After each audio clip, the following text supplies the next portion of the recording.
अस्सलाम वालेकुम नाज़रीन, आऊं आहियां मोहम्मद उस्मान मल्ला। सर्वेच न्यूज़ जे सभिनी ॾिसंदड़नि खे भलीकार। बुलेटिन में शामिल कंदासीं हिन वक़्त जी हिकु अहम ख़बर।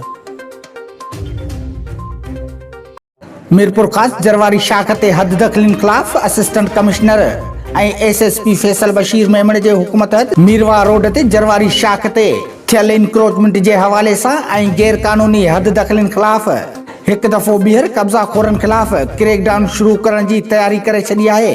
उन मौक़े ते असस्टंट कमिश्नर मीरपुरखास दुकानदारनि खे वार्निंग ॾींदे चयो त सुभाणे खां विज़िट कयो वेंदो ऐं उहो बि पुलिस जे नफ़री सां गॾु ऐं ऑफिसरनि जे निगरानी सां गॾु ऑपरेशन शुरू करण जो ऐलान करे छॾियो।